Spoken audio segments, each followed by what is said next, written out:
Honorables députés, votre volonté d'interpeller le gouvernement sur une question brûlante de l'actualité nationale est d'autant plus fondée et déterminante qu'elle s'inscrit dans la dynamique d'ancrage de la culture démocratique et parlementaire au sein des institutions de la République qui tirent leurs sources de la Constitution du 6 novembre 2015. Le 11 octobre dernier, la nation tout entière, derrière le président de la République, a rendu un hommage aux victimes des actes de terrorisme dans notre pays. L'Union de la nation est de même fortement sollicitée pour combattre le terrorisme qui lâchement met notre nation en danger. C'est ainsi que la présente démarche, qui permet de mieux informer notre population et de l'impliquer dans une contribution significative à notre volonté de cohésion nationale. Honorable Président, honorables députés, il est utile de rappeler que le 20 mars 2016,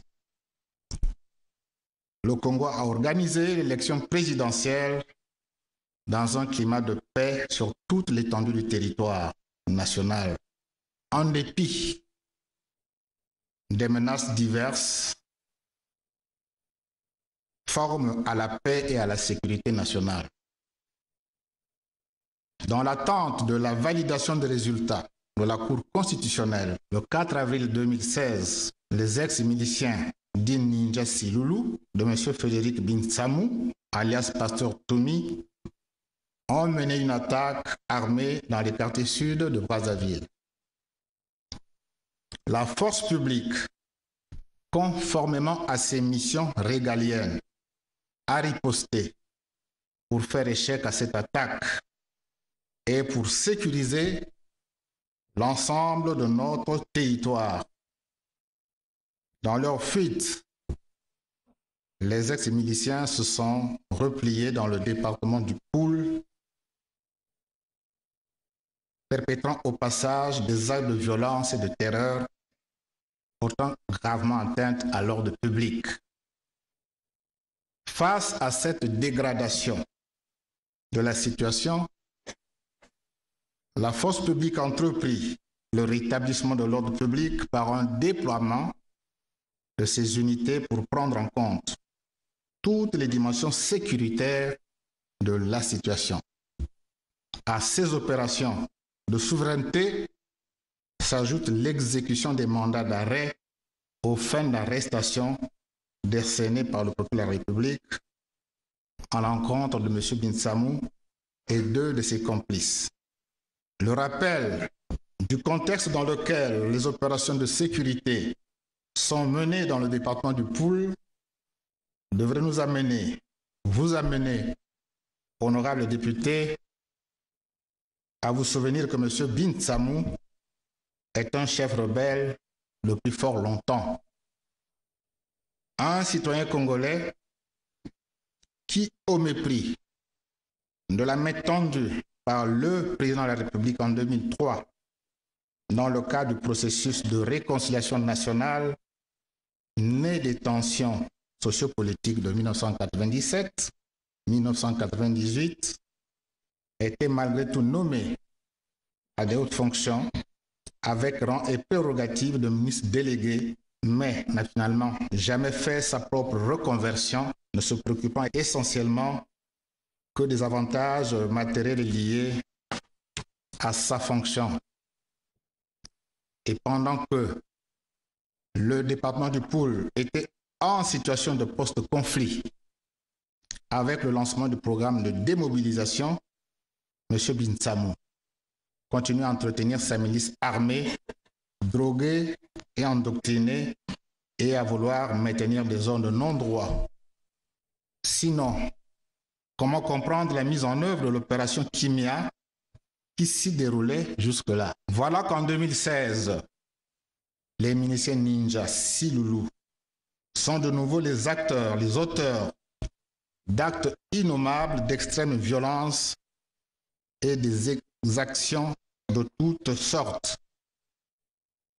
Assassinats, braquages, vols, viols, enrôlement des enfants soldats, tueries aveugles, intimidation, attaque d'objectifs sensibles, enlèvement et séquestration des jeunes, dégradation des biens, incendies volontaires, déplacement forcé des populations, suivi de pillages systématiques de leurs biens, entrave à la libre circulation des personnes et des biens, menaces d'attaque des infrastructures et des localités.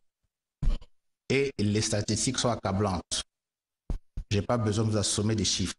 Honorable Président, honorable député, les conséquences immédiates de ces actes de terreur sont une centaine de morts, dont des enfants, des femmes et des hommes, d'origine et de professions diverses. La plupart de ces victimes sont vraiment des victimes innocentes. Des milliers de blessés, dont certains sont encore dans les hôpitaux et dans nos dispensaires. Les populations déplacées, près de 7500 à ce jour.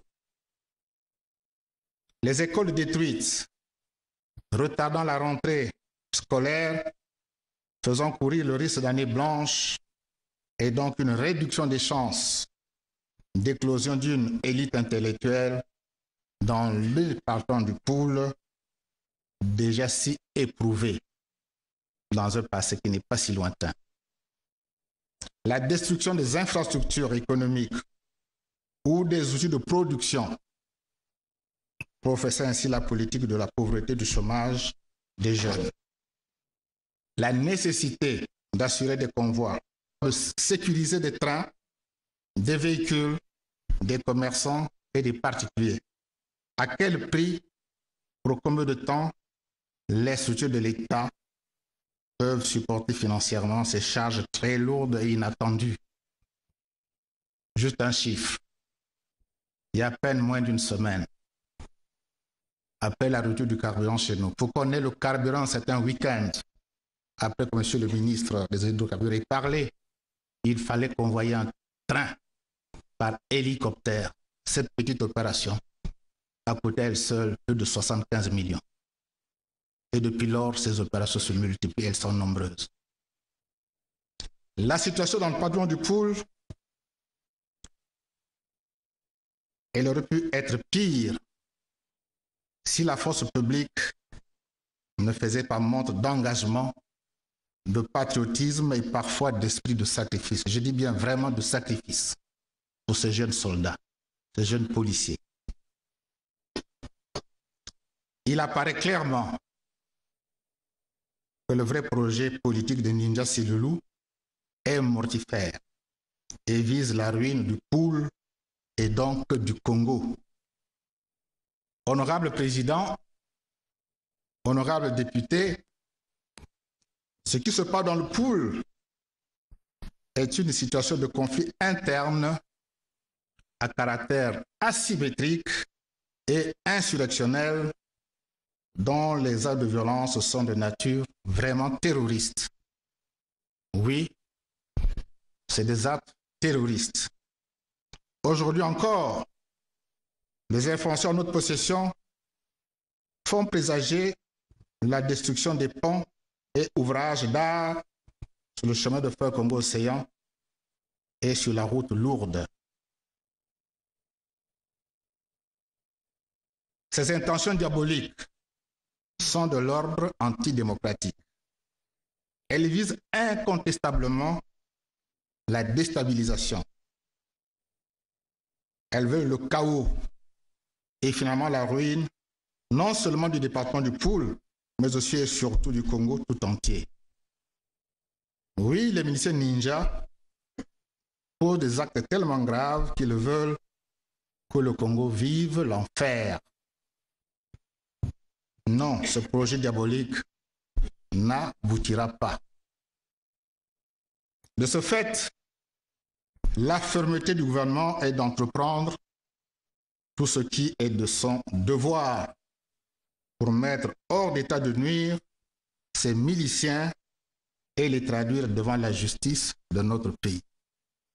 Oui, la justice de notre pays, faire confiance à la justice de notre pays. Les actions menées par la force publique ne se réduisent pas à un état de siège. Je dis bien, il n'y a pas d'état de siège dans le pool. Il n'y a pas de tuerie gratuite contre les populations. C'est ça que nous appelons manipulation.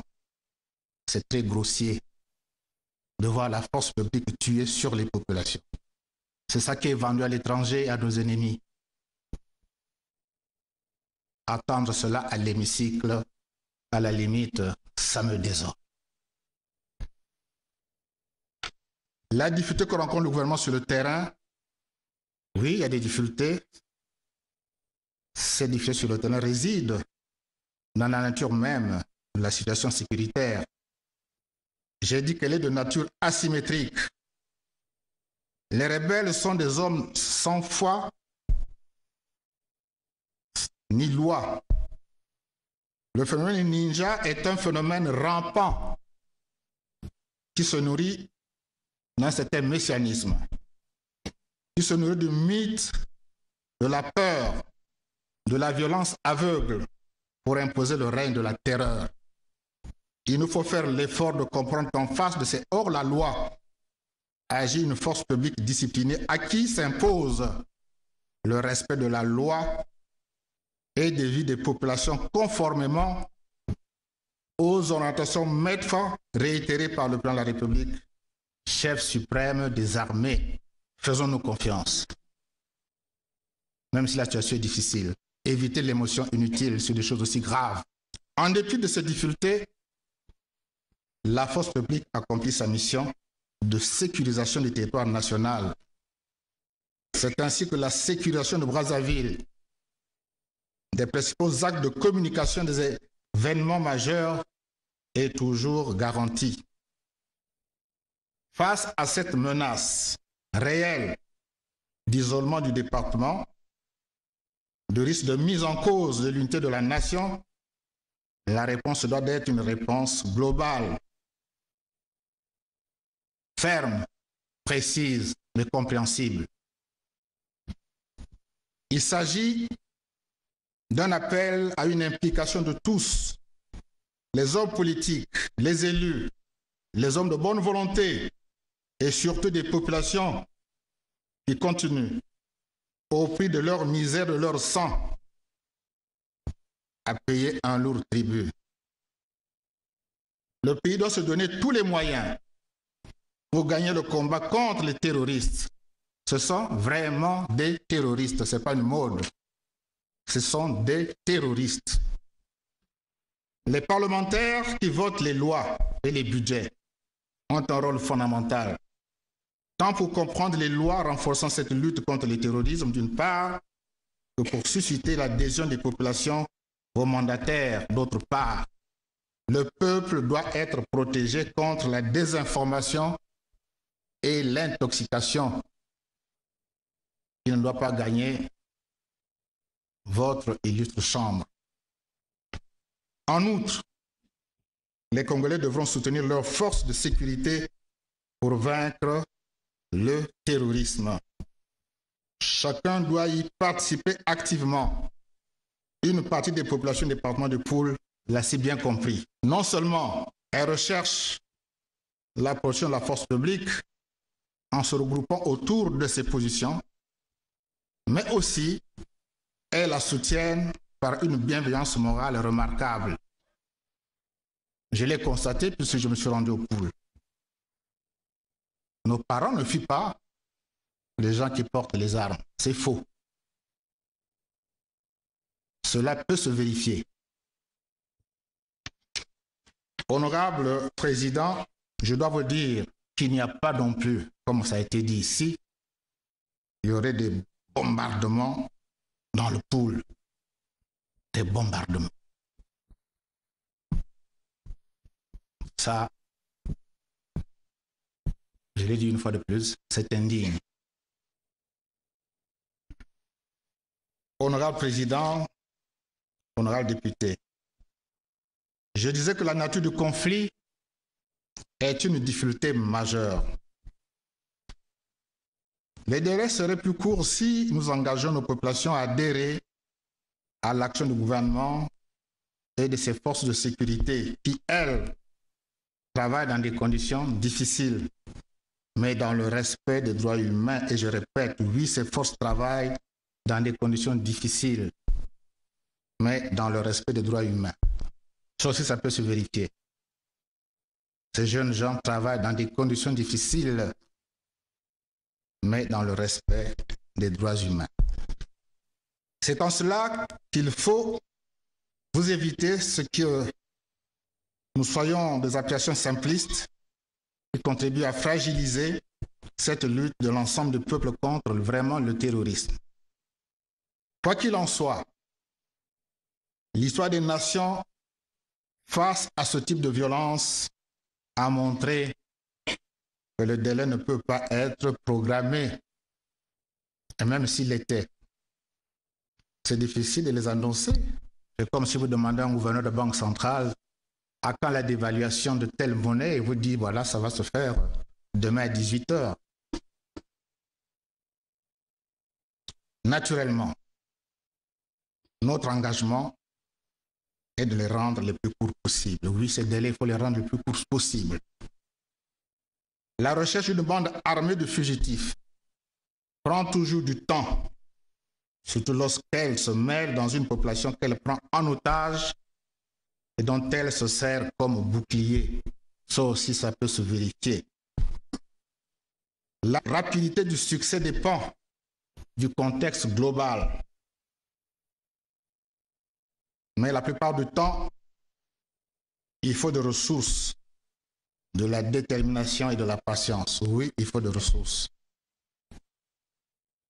Et il faut beaucoup de ressources. Je vous ai dit convoyer un train entre le TT et Brazzaville, 70 millions, pour que vous ayez le carburant à Brazzaville. Et l'opération est loin de s'arrêter. Ce qui est certain, c'est que sous la haute autorité du président de la République, chef suprême des armées, garant de la paix et de la sécurité et de l'unité nationale, le gouvernement ainsi que toutes les forces vives éprises de paix et de l'égalité viendront à bout de ce fléau qui ne fait que retarder le développement socio-économique du Congo. Je l'ai entendu, oui, ce Congo qui se veut solidaire, uni et indivisible. Je vous remercie.